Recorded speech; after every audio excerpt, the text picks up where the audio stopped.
উত্তপ্ত পাকিস্তানের বেলুচিস্তান প্রদেশ। এবার সেনা ও সন্ত্রাসীদের মধ্যে দুইটি বড় ধরনের সংঘর্ষের ঘটনা ঘটেছে।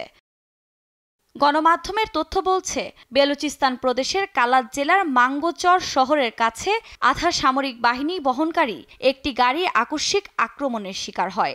৭০ থেকে ৮০ জন সশস্ত্র হামলাকারী গুলি চালাতে থাকে। সন্ত্রাসীরা রাস্তা অবরোধ করার চেষ্টাও করে।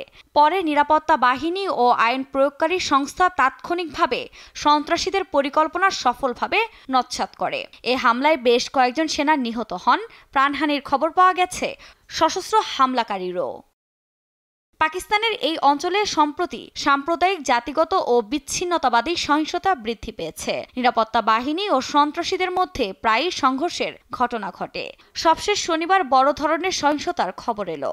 এ হামলার নিন্দা জানিয়েছেন দেশটির প্রধানমন্ত্রী শাহবাজ শরীফ।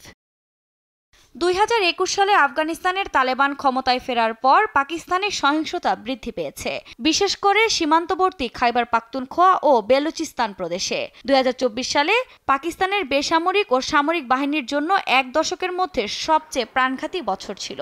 Centre for security and strategic স্টাডিজের বার্ষিক নিরাপত্তা প্রতিবেদনে বলা হয়, ২০২৪ সালে পাকিস্তানের নিরাপত্তা বাহিনীর কমপক্ষে ৬৮৫ জন সদস্য নিহত হয়েছেন। এছাড়া ২০২৩ সালের তুলনায় ২০২৪ সালে সহিংসতায় প্রাণহানির হার ৬৬% বৃদ্ধি পেয়েছে, যা গত ৯ বছরের মধ্যে সর্বোচ্চ। আফরিন মৌ, নিউজ ডেস্ক, দেশ টিভি।